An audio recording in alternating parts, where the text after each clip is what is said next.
Very good morning, children. Today we'll continue your chapter of physics, force and laws of motion. In that already you have studied about the first law of motion and inertia and mass. What is actually inertia and what is a mass? Okay. Then now we will try to find second law of motion. What does it states?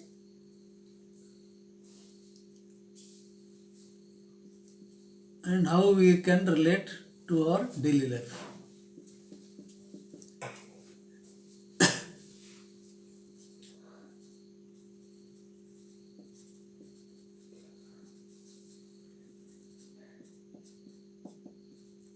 Okay. See, the first law of motion indicates that when an unbalanced external force acts on an object, when an unbalanced external force acts on an object, its velocity changes. That is, the object gets an acceleration. This is first law. We would now like to study how the acceleration of an object depends on the force applied. So what will say now? Acceleration, how it depends on force applied. On force applied. Means what is the relation between acceleration and force in that way. And how we measure a force. Force and how to measure the force. So this concept you are studying here. Measuring force. Okay. Let us recount some observations from our daily life. So daily life examples will be better for you. During the game of table tennis, if the ball hits a player, it does not hurt him. This you know very well. When you are playing table tennis, when the ball hits a player, it will not hurt him. On the other hand, when a fast moving cricket ball hits a spectator, it may hurt him. So, table tennis ball will not hurt. Okay. Table tennis ball will not hurt.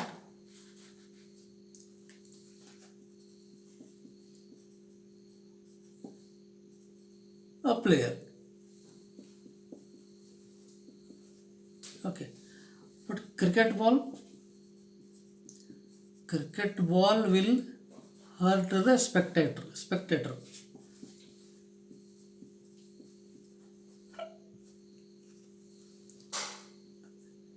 A truck at rest does not require any attention when parked along the roadside. You know very well.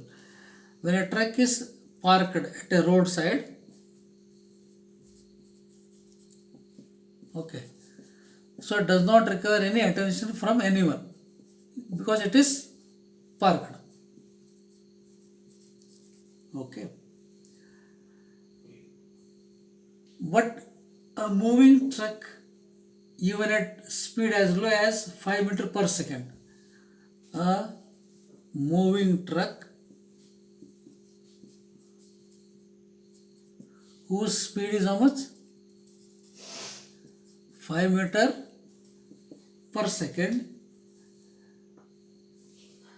What may happen? It may kill the person standing in its path. This you know very well. These are daily life instances. Okay. Again, a small mass such as a bullet may kill a person when fired from a gun. One more example is small mass of a bullet fired from a gun may kill a person. Okay. These observations suggest that the impact produced by the object depends on their mass and velocity. So whatever the instances, what are the examples we discuss here, they will suggest that the impact produced by the objects, the impact or the effect produced by the object depends on who? Mass and velocity of the object. Mass and velocity. These two are important terms. Now, similarly, if an object is to be accelerated, suppose if the object is to be moved, what we should do? Accelerated. We know that a greater force is required to give a greater velocity. Suppose if you want to move an object, if you want to accelerate an object, so what is required? A greater velocity is required. Greater velocity is required to move that object. In other words, there appears to exist some quantity of importance that combines with object's mass and its velocity. There is one more quantity which is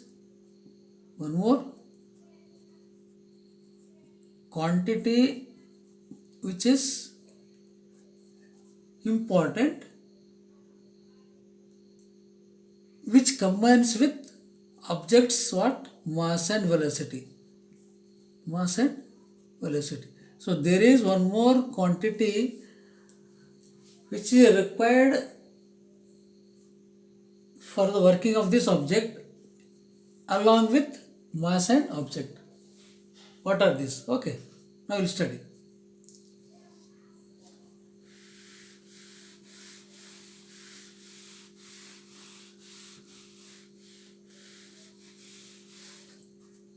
So, then what is that property? What is that entity?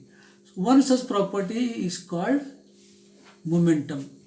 One such important property was introduced by Newton. So that is called momentum. Okay. The momentum P of an object is defined as a product of its mass m and velocity v. So momentum is denoted by P. Okay, is defined as the product of mass. Mass is m and its velocity is v. M into v. So P is equal to m into v is momentum. Then momentum has both direction and magnitude. So momentum has both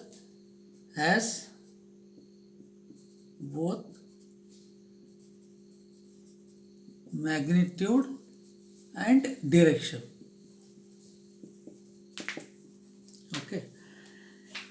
Its direction is the same as that of velocity. So direction is same as that of velocity.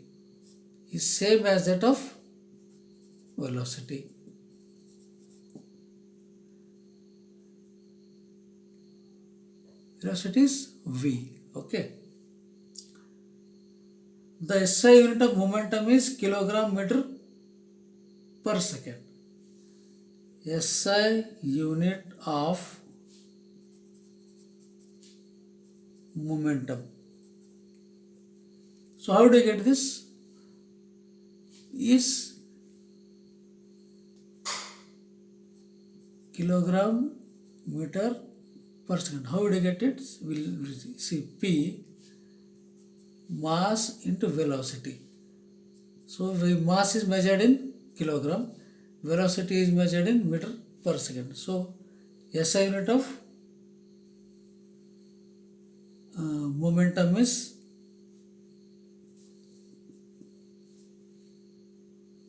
kg meter per second. Since the application of an unbalanced force brings a change in the velocity of the weight, because when an unbalanced force is applied, there is change in the velocity of an object. It is therefore clear that a force produces a change of momentum. So force will produce change of momentum. What does force do? Force will produce, force means unbalanced force. Unbalance brings change in the force of a momentum. Okay. So one situation we will try to find it. Study here. Let us consider a situation in which a car with a dead battery is pushed along the straight road. A car is there and his battery is not working. Battery is totally not working. So this car should be pushed in what? Straight line. Pushed in straight line.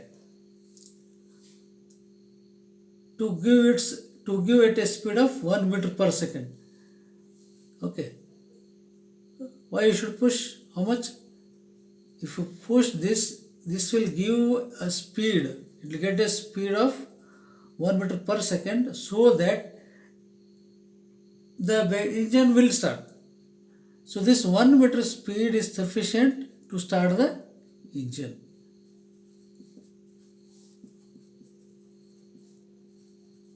Means you are pushing a car which has a dead battery in a straight line, and that car should have at least 1 meter per second should travel, so that speed is enough to start the engine. That energy is enough to start the engine. Okay. See, if one or two persons give a sudden push, so sudden push is nothing, it is unbalanced force. If suddenly they start pushing to it hardly starts. Suddenly if you go and push, it will not start. It takes little time.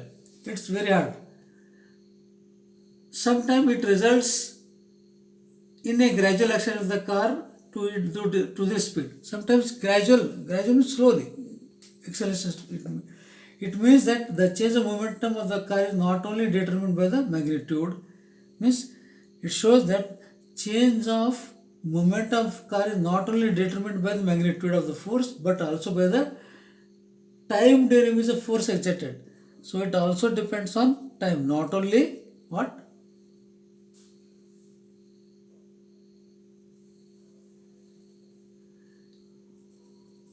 It not only depends on magnitude, it also depends on time during which the force is exerted. At what time you are exerting force, how much time you will exert force, that force is depends on the time. So it may then also be concluded that, what you conclude? That the force necessary to change the momentum of object depends on time rate at the moment at which the momentum is changed. So force necessary, the force which is required to change the momentum of object depends on time. So force necessary to change the momentum of object depends on the time also. So the change of momentum depends on time also, not only mass and velocity, also time. Now, what is second law states? So the second law of motion states that the rate of change of momentum of an object is proportional. The rate of change of momentum of an object is proportional to the applied force in the direction of force. To the applied force in the direction of force. In the direction of force.